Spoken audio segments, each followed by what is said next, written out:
The golden trio of Harry Potter has been cast. Superman's final cut will be done by this week. Netflix teased Knives Out 3. Will Tom Cruise be in the rumored Sinners 2? And the cast of True Detective Season 1 might run it back again. Let's get into this week's amazing episode of Movie News. What is up, movie friends? Welcome back to Raiders of the Lost podcast. This is the ultimate film and TV podcast and our weekly episode where we go through all of the industry news that's been happening so you don't have to. We watched the trailers, we read every story, casting announcements, new movie releases, everything happening within the world of film and TV has been researched, so you don't have to do it yourself. Just sit back, relax, and hear about what's happening in the world of this amazing industry that we all love. Now, let's take it away with the box office, brought to you by movieposters.com, the number one place to get your posters online today with our promo code Raiders10 to get 10% off your order. Lilo and Stitch, first place again with $60 million at the domestic box office with a 60% drop. Quite a huge drop. It was over $100 million its opening weekend, but that seems to be expected these days with a lot of animated movies. Mission Impossible 8 also had a massive drop, a 55% drop coming in at $30 million at the domestic box office. It's broken $120 million domestically, so it's doing pretty well. But again, this is a movie that's gonna need, if it wants to make a profit, like $900 million. Hopefully it gets there. I snuck in to see a couple scenes the other day when I was in the theater going to see Phoenician Ski. Shh, don't tell on me. And unfortunately, I didn't make it to the scuba section in the underwater section, but I got to the finale. It was pretty fun. Karate. It is doing better than Dead Reckoning did in its box office performance. Less competition because Barbie and Oppenheimer just destroyed every chance they had of that one being a huge hit. Karate Kid Legends opened to theaters this weekend. $25 million at the domestic box office. Really solid start for not a huge budget movie. Budget's around $40 million. So I think they're going to make a solid little profit off this movie. People are enjoying it. Critically, the reviews aren't great, but it seems to be like audiences are having a lot of fun with it. You saw it, right? I saw it, and I thought it was pretty good. As a lifelong fan of the original Karate Kid, I think they did a pretty good job honoring the original film, playing around with the second film and putting it all into this new package. It hit the same beats you expect, but I gotta say, I mean, it's getting bashed by everybody. I had a good time. It was a light, fun, breezy, little teen action movie, and it doesn't surprise you, but overall, I had a good time in the theater. All right, next up on the box office at number 4, Final Destination, still kicking. $10 million at the domestic box office in its 4th weekend. You can bet your butt they're going to make 5 more of these movies. Next up, the Philippou brothers have dropped their latest film, Bring Her Back, the filmmakers behind A24's Talk to Me, with a solid opening at $6 million at the domestic box office. Cannot wait to check this movie out hopefully this weekend. I'm ecstatic about it. It's supposed to be hardcore, gory, intense, just drain you of everything, and I can't wait. And then Sinners, still making money, $4 million at the domestic box office. Yeah, Sinners is closing in on $280 million domestic, which is a massive haul for R-rated domestic film. And then Bring Her Back had a budget of about $4 million, so it just needs another solid week, and it's already turned green profit for A24, so I think we all expected this film to do pretty well. However, it did open lower than Talk to Me, which had an excellent $10 million debut in its opening weekend release, and then the brothers are at work on the sequel to Talk to Me for the next film. I've read that they have 2 different scripts depending on which direction they want to take the story, which is really interesting. And there's also a bunch of new releases coming out this week. It's about to be a very busy summer, everybody. Ballerina comes out this upcoming weekend. Definitely check it out. You're all going to love it. We're going to do a review the following Monday. Cannot wait to talk more details about that film. I loved it. Then also Dangerous Animals is coming out this weekend. Upcoming weekend. This is serial killer shark movie. That's all you need to know. Jai Courtney is awesome in this movie. I saw it at the premiere in Los Angeles last week. And then The Ritual is another horror movie coming out next weekend. It's an exorcist film based on the most documented exorcism in American history. Now let's talk about the biggest news story of probably the first half of the year, and that is the casting announcement for the main trio for the new upcoming Harry Potter TV series. They finally released The 3 actors portraying our 3 heroes, and they are Dominic McLaughlin as Harry Potter, Arabella Stanton as Hermione Granger, and Alistair Stout as Ron Weasley. And they released a very cute photo of these little kids in the grass, smiling. They're heavily in rehearsals. I'm sure they're about to begin shooting very, very soon. And I think that the casting looks spot on. Everybody seems to fit the vibe. These kids are going to be immensely famous. They have a lot of work to do, but I think that from the looks of it, they look like they're very sweet kids. The other two, so Arabella Stanton has been an actor in theater for years now, ever since she was very young. So she has the most experience of the 3 actors. The other 2 are pretty much unknowns, but the kid who's playing Harry Potter, everybody's going to know his name very soon. And there's a cute video I saw of Arabella Stanton where she was auditioning for a different role, but it was a very Hermione Granger-esque role, and she nailed it. Like she had the essence of Hermione, I think naturally, just like Emma Watson did. So based upon that little footage I saw of her, she seems to be perfect casting for the role. They did a great job, honestly, with these 3 castings. This was the most integral part of the show going forward, and they all seem very book accurate. They all are adorable, and I'm rooting for them. You know, they're going to have the toughest job in entertainment upcoming for just little kids. And they seem to be, are they a little older than the original 303 when they got cast? I can't tell, or maybe it's just kids look older to me these days. I don't know. But they have a tough job because they're going to be under a microscope for the entire run of this show. Everyone's going to nitpick every single thing they're doing, comparing it to the films, which I think people should not do that. It's a totally different thing. They're new kids. And also, they're just kids. They're so excited. I'm sure they're ecstatic. I hope they never get social media because they will get destroyed by haters. And I'm wishing them the best. And I saw that audition tape, and she seems fantastic. So this is going to be exciting news. I'm hyped. I'm excited about this show. Hopefully they nail it. My one concern with this show has nothing to do with castings. It has to do with whether or not they can get a season out every year. Because if they can't, they're having issues like House of the Dragon getting a season out every 2 or 3 years, and like other big HBO shows and Netflix shows and Amazon shows, these kids are going to grow up way too fast for their roles. So that's my one concern about the Harry Potter show, whether or not they can actually make a season of TV every year. Hopefully they can. They have all the sets, I'm sure, and they're going to recycle a bunch of stuff from the movies, but that's a big key for this series. It's quite the undertaking because unlike a lot of House of the Dragon, which predominantly features people in the same room speaking dialogue scenes, there are a lot of big sequences, action set pieces, but also story narrative beats that are in big environments with lots of things going on. So every episode, we all know, is going to be very different and build upon each other.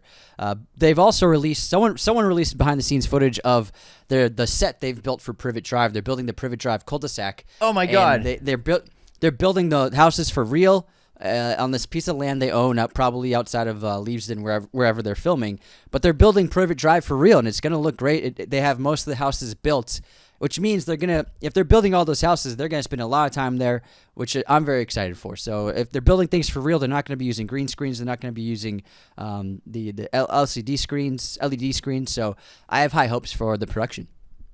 Let's move on to some more news. Did you see this cool Superman billboard? It's so fun and creative because I think that billboards are just really doing interesting things with their designs, with having stuff outside of the normal rectangle. It's basically Clark as Superman holding up July 11th above his head like it's a plane. Very cool. But also, James Gunn is set to deliver the final cut and locked cut of Superman next Friday to the studio execs, and this is really good news. It's 5 weeks before its release on July 11th.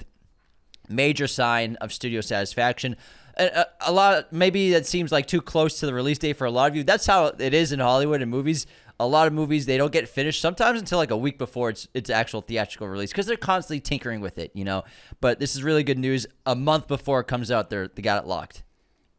Imagine Imagine driving the hard drive with that movie on it to Warner Brothers. Oh my God, that's so wild. Handcuffed briefcase. Legit, I bet it's a handcuffed briefcase. I don't think they're driving. I don't think they're driving it anywhere. I think they're doing post-production probably on the lot. Hopefully, he didn't order a Postmates driver to send it over. All right, next up.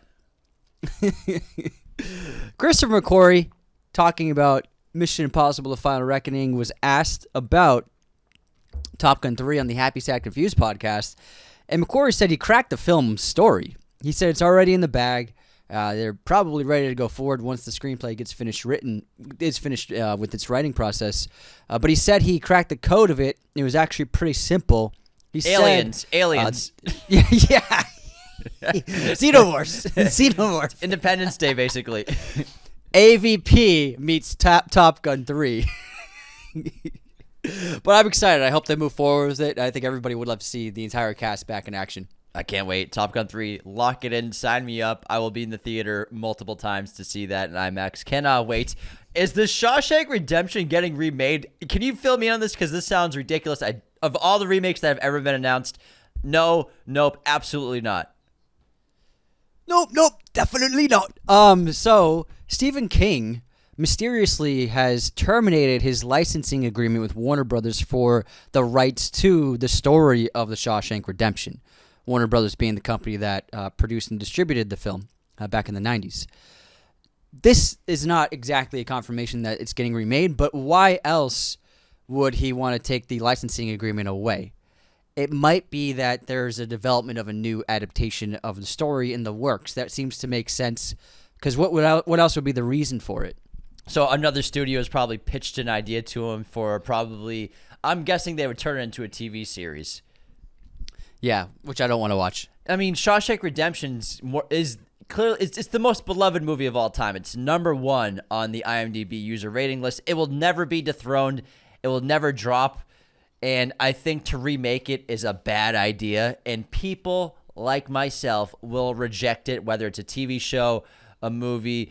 I will not watch the Shawshank Redemption remake. There's no way on earth you can even come close to capturing what Frank Darabont and that team, Tim Robbins, Morgan Freeman, what they captured with the magic of that first film. Yeah, I completely agree. I'll check out the Harry Potter series, but I would not watch a new Shawshank Redemption film or movie or TV show. No way. No way. Netflix is to dumb. It's happening this weekend, so expect tons of news that will be lumped into next week's movie news, but Netflix is to dumb is their annual like sort of CinemaCon preview show of everything that's happening for the streamer. They have a bunch of their stars, like the kids from Stranger Things, as well as other actors and filmmakers to promote upcoming projects on the platform. Ta-dum. And I'm sure we'll get like a giant sizzle reel, which will feature little snippets of footage of your favorite TV shows and movies upcoming over the next year or two. I think that's a terrible idea. I don't think that would happen at all. No, it's not going to happen. No. Let's talk about 28 years later. It seems like every week they figure out a new way for people to talk about their movie up to its upcoming release for like the last 4 months, literally. And this week, the production released some really cool behind-the-scenes looks at the production of some of the action sequences in this film. And it looks as though they're incorporating the idea pushed forward by the Wachowskis in The Matrix of bullet time for this film. And they set up in a couple of different sequences you can see from behind-the-scenes photos, bullet time-esque camera rigs, but instead of cameras, like DSLRs, which were used in The Matrix, they're using iPhones. And so it looks like there's at least 20 iPhones on this rig. And then there's another rig that they shot in a soundstage with about a dozen iPhones on that particular rig. So it looks like they're playing around with the idea of bullet time sequences in this movie. Well, I'm going to have to disagree with your police work there, Lou. I'm just kidding. I think it's something What did I get wrong? I'm sorry. I'm just kidding. I'm just the way I'm interpreting it. I think it's probably something like that. So bullet time was obviously the cameras are surrounding Neo, but they're taking still images. So that was bullet time versus this is recording video. So maybe they'll incorporate both concepts at the same time somehow. I'm not sure what they're gonna do. So that's my one thing with like people comparing it to bullet time. Bullet time was static still images we're taking. It was just a timer. They all took a rapid photo in succession. And so this rig, it's 20 cameras mounted in a half circle following someone running. It's crazy looking. And then they also had probably a dozen iPhones mounted on top of the same crane all together next to each other, following an actor running. So I think it's probably going to be a combination of motion bullet time, something like that. It's not going to be called bullet time, whatever it is.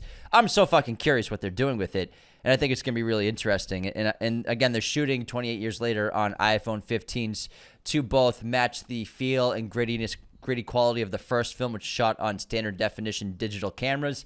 But also, if you're, I think it puts you in the headspace of, in the 2000, in an apocalypse, all I have to record what's happening is a crappy little camcorder or a DV camera, puts you in that world. Same thing now, if apocalypse happens, everyone's got a smartphone, so you're kind of documenting everything you're seeing with a smartphone, probably kind of puts you in the headspace of like, this could be real. I'm in the middle of it, if that makes sense. I'm really curious to see what this movie looks like. I am intrigued, and the film also won the Golden Trailer Award, recognized as the best movie trailer of the past year. So I think that was a great deserved win. I think it's the best trailer too.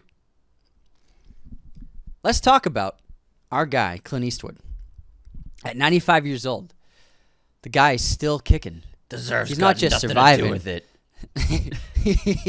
He's not just living. He's still directing. He turned 95 years old yesterday and showcased that he's in pre-production on yet another film. There are directors who lose their touch at a certain age, but I'm not one of them, he said in a quote. And I think so too. I mean, I really liked his last film a lot. I thought it was great. I thought the, what's it called? Juror Number 2. Juror Number 2 was a really fun movie, excellent law film. I think he still got it, and he really still has the juice, man. I mean, that movie's fantastic. It's such a good ending. So Clint's still going. Love to see it. Netflix has teased Knives Out 3, so I'm expecting a trailer this upcoming week. First, they dropped a little teaser of a chapel outdoors, and then they showed Benoit Blanc in the darkness of a soundstage, probably, holding a candle and blowing it out. And based upon that, there seems to be a horror movie-esque tone to the film from the footage, because there's also a little 15-second clip of a cemetery. I'm guessing he might be playing around with the idea of the religious supernatural feared in the film by characters, and Benoit having to prove that it's not true. So maybe Wake Up Dead Man, maybe someone's resurrected and is trying to prove maybe things aren't what they seem. Hopefully it's not too much like Sherlock Holmes. Lord Blackwood. I mean, that's Sherlock Holmes, the plot. We'll find out. We'll see. Did you see James, tell us about the Black Phone 2. Yeah, the teaser looks awesome. It's very much a teaser just built for mood and tone, and just shows a bunch of eerie images and also reversing the same shot for night and day, which is really interesting. There's a young girl talking in the background, talking about how she doesn't want to get caught by the grabber, basically doesn't want to die. Very eerie tone, ominous. A quick, 3-frame image of the grabber in full costume. And other than that, it's sort of just feels like a Fincher opening title credit mashup of just eerie images. It's really cool. Very exciting stuff. Can't wait for that sequel. Next up, a bunch of trailers came out this week. The first one is from Aziz Ansari, starring himself, Keanu Reeves, Seth Rogen, and Keke Palmer. In this film, Keanu Reeves plays a guardian angel who meddles in the lives of a gig worker played by Aziz Ansari and a wealthy man played by Seth Rogen. Hold on. So Aziz Ansari plays himself? No, he's played the gig worker is Aziz Ansari. You said Aziz Ansari plays himself. He does not play himself. I don't know why I said that. I'm so confused. If I said that, I'm so sorry. I was so confused. Oh, I'm sure you were. You were probably like, "What?" He plays a gig worker. He is down on his luck, and Keanu Reeves plays this kind of inept angel. He's like a lower tier guardian angel. He's basically, his job is the easiest of any angel. He says he protects people from texting and driving accidents. Like that's all he's capable of. And so he's trying to prove himself as an angel by helping a couple of down on their luck guys. And Keanu ends up becoming a major figure in their lives for the worse. I think it looks really charming. It's a fun spin on the Guardian Angel kind of film. And I love the cast, too. So it looks like a pretty fun comedy. Written and directed by Aziz. So he wrote and directed and stars in it. He's not playing himself, though. He plays himself. and he also plays every role. Let's talk about Smoke. We got a new trailer for this new series from Blackbird creator Dennis Lehane, starring Taron Egerton and Journey Smollett. The series follows a detective and an arson investigator who must chase after two serial arsonists. This premieres on June 27th on Apple TV+. It looks really good. Also, fun fact, Aziz Ansari plays himself in the TV series. All right, next up, we got a horror trailer about an old nursing home and Pete Davidson. A combination of words I never thought I would say out loud. This is a film called The Home from The Purge creator, James DeMonico, and starring Pete Davidson as, it looks like he's a recently released criminal who's taken on a job as a janitor in this really weird old nursing home. And the employees there are super sketchy, and they keep warning him not to go on the 4th floor. And then we see this weird supercut of a bunch of crazy stuff happening, and Pete Davidson's kind of caught up in this eerie, evil conspiracy. Don't really know what's happening. I gotta be honest, the trailer looked pretty cringe. Couldn't really take it too seriously. I will say the comment section on the YouTube is pretty great if you want to check it out. Oh, I gotta look at that later. Hold on, let me pull up something right now. Let me pull up real There's quick. a great one. You know his character Chad on SNL? Yeah. That all women fall in love with, and they're super dramatic, and he always replies, "Okay, Okay. yeah, okay, Okay. Yeah. Someone said, "Don't go on the 4th floor. Crazy things will happen." And Chad replies, "Okay." Okay. Cool. Ah, man, yeah. All right. I don't know about that one. Let's get into our first look at Merv, which is a rom-com starring Charlie Cox and Zooey Deschanel. The film follows a recently separated couple that take their shared dog on a holiday to cheer him up, coming soon to Prime Video. This is like contemporary life now, where instead of this movie used to be you have a kid, now it's a dog. It's the new Kramer versus Kramer.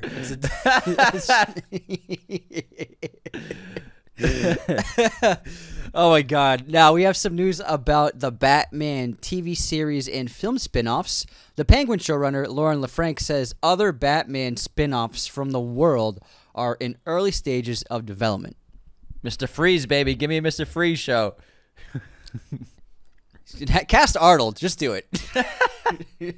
Just do it. Okay, so there are rumblings of a sequel to Sinners in development. I don't know if there's any truth to them. Obviously, unfortunately, that's the most common topic the day after the movie came out. Sinners 2, we need it, versus just going to enjoy the movie, which bums me out. And so these rumors keep spreading of a second film in development. I don't know what it would be, whether it be a prequel or a sequel, but another rumor spread of Tom Cruise joining the cast of Sinners 2. He said he wants to work with Michael B. Jordan, and you could see he's played a vampire before with Interview with the Vampire. Lestat. So imagine if they brought Lestat into the world with Smoke and Stack. You could make not a prequel or a sequel, but an in between cool. In between, a film that takes place in between the main events of the film and then the epilogue of the film. Ballerina. That's an in-between. Exactly. Film. And then you can have them walk by Keanu Reeves halfway through the movie. But some real news about Sinners is it's getting its digital release on June 3rd, and then it's getting its physical 4K DVD Blu-ray release of physical media on July 8th. It's still making money. I know. That's what's it's still weird. Making money. Why are we releasing it already? I don't know, man. Unreal. The biggest domestic success of the year. Unreal. All right, let's talk about in cancellation of TV series on Amazon Prime. The Wheel of Time has been canceled by Amazon after 3 seasons due to low viewership. They were never able to get great numbers boasted for that TV show, which is an adaptation of the book series. So, unfortunately, fans of the show, it's over. You finished.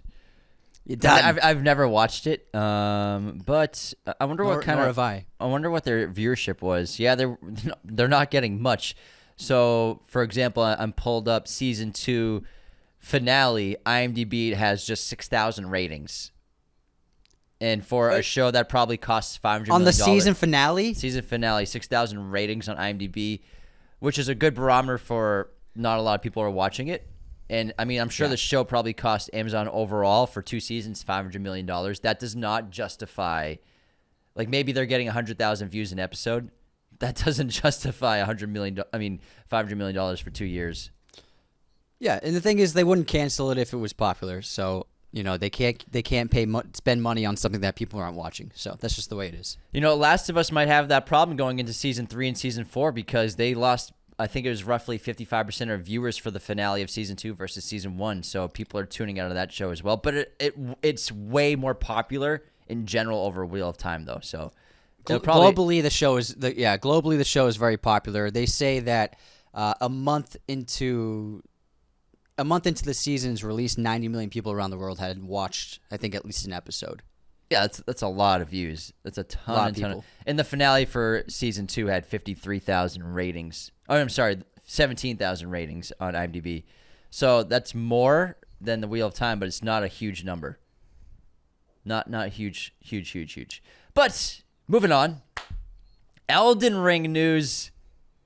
This got announced as adaptation moving forward, live action directed by Alex Garland, and it seems like they've found their star. Kit Connor, who was just recently in Warfare, is in talks to star in the live action Elden Ring. Pretty exciting news. I think he's a good pick. He's clearly going to fit, I think, that medieval environment very well. So I'm actually pretty hyped for this. Alex Garland might have a new muse. A new muse. Saw those baby blues in War. So emotive. So emotive. All right, next step. A couple of great actors have been cast in Once Upon a Time in Hollywood sequel. Scott Caan, the son of James Caan. How much you want to bet he's playing James Caan? Oh, my God. How much you want to bet he's playing his father? I guarantee Scott Caan's playing his father. Who else would he play? That's genius. That makes total sense. I am a genius. James Caan would have been, he would have been about his age. Definitely playing James Caan. And I bet they're going to do a bit. Oh, my God. Oh, my God. That's such a brilliant idea. That's so good. Maybe even the production of a movie James Caan is in this film. Probably. He looks like Michael Mann's Thief or something. Yeah, or even Godfather. Because I can't remember what year Once Upon a Time in Hollywood takes place. 69. 68, 69. So Godfather is probably, if it's a sequel, The Godfather happened right around there. So maybe production of The Godfather. Yeah. Oh man, I figured that out, man. Holy shit. 100%. Real time. James just real time put the puzzle together. The processor turned on for a minute. That'd be a lot of fun because like Scott Eastwood looks a lot like Clint Eastwood. Obviously, Scott Caan he looks a ton like his father, James Caan. Yeah, I think that'd be a good. It's interesting, James. It's interesting that one's named Caan and one's named Sorry, it's Caan. just one of those names, man. Shut the fuck up. fuck off, James Caan, Scott Caan.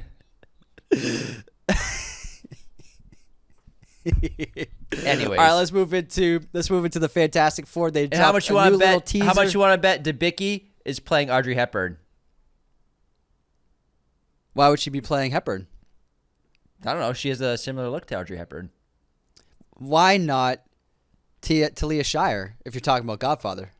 No, I'm not talking about Godfather specifically. I'm just talking about stars in Hollywood at the time. No, but I'm saying it would make sense if the Godfather productions depicted in the movie, then she could be playing Talia Shire. I'm not. She looks a lot like Talia Shire. I'm not saying that the Godfather production's like a part of the film. I'm just saying like James Caan was a huge star, so they have Scott Caan, and then it's not like I don't think it's going to be like a depiction of the Godfather show. I think it's just going to be he's a fixer around Hollywood, so he's fixing things for people. James Caan maybe got into some trouble, or he's just a part of a story. So I'm taking away. But he refuses to fix a tire though. No fix a tires. No, but like when you think of Elizabeth Debicki, doesn't she have similar features to Audrey Hepburn? 1,000%. Yeah, so 1,000%. I'm putting money on Elizabeth Debicki playing Audrey Hepburn. Anyways, let's move on. All right. We'll see. Let's talk about Fantastic Four. They dropped a brand new little teaser trailer during the NBA playoffs. Check it out for some fun footage. Also, Pedro Pascal said that his powers in the film are limitless, in his own words. So, looking forward to seeing that. Maybe he can stretch all the way to the moon. Maybe. Is that a thing? I don't know. Some True Detective news. The brilliant first season, one of the best seasons of TV have ever made, if not the best. Obviously stars the iconic McConaughey and Harrelson together. Nick Pizzolatto, the creator, says he has an idea for a new story. What? You said Pizzolatto. Pizzolatto. Pizzolatto. Well, you made it sound like pizza. I said Pizzolatto. It's his fucking name, bro. You're gonna get on my ass for every pronunciation. I literally said that one right. I don't think it's Pizzolatto. I think I it's didn't say Pizzolatto. pizza. I said pizzo. Get the fuck out of here, Nick Pizza. Nick eats lots of Pizzolatto. Says that he has a new story idea to feature the two actors. To quote Nick Pizzolatto, we've talked about getting back together and doing it. I think the guys are open to it. That would shatter TV records. If HBO Max should make that happen as soon as possible. It would shatter pizza be records insane. too. Pizza records would be off the charts. A lot of pizza. Next up, Variety has released its upcoming Actors on Actors Season 22 castings. And the pairs this year are Colin Farrell and Danny DeVito talking about penguins. Genius. Great stuff. Arnold Schwarzenegger and Patrick Schwarzenegger. Dave Chappelle and Mo Amer. Seth Rogen, Jason Segel. Parker Posey, Lisa Kudrow. Cooper Koch, Sam Nivola. Sterling K. Brown, Natasha Rothwell. Amanda Seyfried and Anna Brody. Javier Bardem. It's Diego Luna. It's Adam Brody, Anthony. Not Adam. Adam, Adrian Brody. Amanda Seyfried and Adrian Brody. John Locke and Charlie Cox. Kate Hudson, Katherine Hahn. Kerry Russell and Scott Speedman. Adam Scott and Kristen Bell. And Kathy Bates and Billy Bob Thornton. Cool stuff. Cool stuff, man. The 50th anniversary of Jaws is this summer. Holy crap. And Disney Plus and Hulu are releasing a 50th anniversary Jaws documentary. It includes exclusive new info about the film from Steven Spielberg and the original cast, and interviews with Jordan Peele, Guillermo del Toro, and George Lucas. Drops on July 11th. That's amazing, man. Amazing. If you can get a chance, try and see it in theaters. Amblin's doing a limited release. Next up, we have news about Mark Ruffalo reprising his role as Hulk. He's rumored to be returning as Bruce Banner the Hulk in Spider-Man Brand New Day. Interesting stuff. Spider-Man vs. Hulk, possibly? That would get fans very excited. No, not Spider-Man vs. Hulk. Why would they fight? I don't know. This is what it's going to be. Science Bros 2.0. So Tony and Peter, Science Bros, kind of. And then obviously Tony and Hulk, Science Bros. But now we have Science Bros 3.0, actually. So get them together doing some sciencey shit. They should also get Bill Nye the Science Guy in there, too. That would be pretty epic. It's a terrible idea. I think it's a good idea. But yeah, I think they're friends, man. They're friends. They're good buds. Save the world. Big, Bold, Beautiful Journey. This is the first film release for Margot Robbie since Barbie, I believe. Correct? Correct. She's been producing a lot. So we got our first look at A Big, Bold, Beautiful Journey starring Margot and Colin Farrell. The film follows two people who go on a magical journey by entering doorways that transport them to their pasts. This hits theaters September 19th. It looks really nice, really sweet, massive world building, really interesting, very creative. And I think the trailer really sold me on this one. Yeah, I think they're both excellent actors. So looking forward to this. Very interesting concept. Next up, we have announcement of Os Corretores. Fernando Torres will star and write in a new film described as a tragic comedy focused on a couple of estate agents. Interesting. All right. We have Meet the Parents 4 news. Ariana Grande has been cast in the film. De Niro, Stiller, Terry Polo, and Blythe Danner are all reprising their roles. This will hit theaters November 25th, 2026. My guess is she's going to be the daughter of Ben Stiller's character and his wife's character. Whoa, I never would have thought that. Well, listen, man, I'm on fire today. I think it's a good step for her.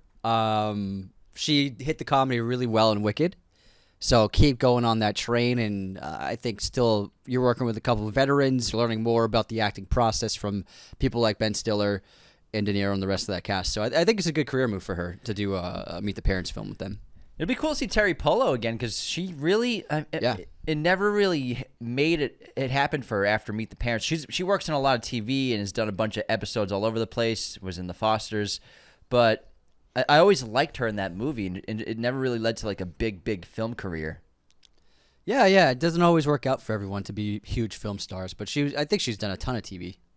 Yeah, ton of Speaking of TV, we got a first look at The Terminalist next season, starring Taylor Kitsch in his origins. This focuses on his character Ben Edwards, exploring his journey from the Navy SEALs to CIA Special Operations. They released a few stills from the show, which I'm expecting a trailer to come out soon then. No. The show's in production. They didn't release any images. There's just they did. They released images, or are they just BTS? Yeah, it's images. Stills from the show? Full on still. It looks like stills to me. Let me see this. It's Terminalist Stills. Season 2. I gotta check these out because I love The Terminalist. Are any of Chris? No, this is an origin without Chris Pratt's character. Chris Pratt is in this show, man. Is he? Yes.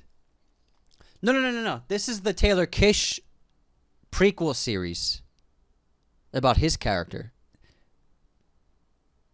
No, this is a prequel maybe series. Pratt. Chris Pratt is in the show. He's in the show. Okay. It's in production right now. Gotcha. It is a prequel series, but it's both of them are in it. They're not making The Terminalist without Chris Pratt. That's true. Okay. You're right. Pratt's in it. There's Yes. a photo of them together too. Yeah. Anyways, fact check. We're good. True. Yeah, it's Chris Pratt, bro. You're not putting him in the show. It's his show. I'm sure Fuqua's making some episodes too. Wouldn't be surprised. Actually, going back to Final Destinations, there was an actual Final Destination moment in real life during the screening of a movie. So a woman in Argentina was injured after a piece of the movie theater roof and ceiling fell on her during a screening. The piece managed not to hit her head as she was slightly tilted on the armrest, but the freaking roof fell in during the Final Destination movie. She better watch out. She better wild. booby trap her house. That's coming for her. She wasn't supposed to survive. She also mentioned a premonition she had. She said we're all gonna die if we keep watching this movie. No one listened to her. Tilt your head. Everybody tilt your head. All right, next up. Another pop superstar is joining a film franchise. Sabrina Carpenter is reportedly being eyed to star in Mamma Mia 3. Keep on Mamma Mia-ing. Final bit of news is Marvel related. They are skipping Hall H at Comic-Con. Makes sense to me. I mean, they're filming Doomsday, so I don't think that they would really want to focus on promoting much, I guess, coming up this next year. Plus, they don't have to. Yeah. They don't want to. They need their actors to film. So, yeah, I doubt they have time for anyone to even go to Comic-Con at all this year. So, and I think that means they're focusing all their energy onto these two films, which makes a lot of sense. Make sure you get it right. you can promote films all you want, but you know how many times have studios promoted a film at Comic-Con, people get so excited that it gets pushed back like a year. So I think that it can be an arbitrary thing to make announcements and do reveals and stuff. So make sure you get it right and then go forward from there.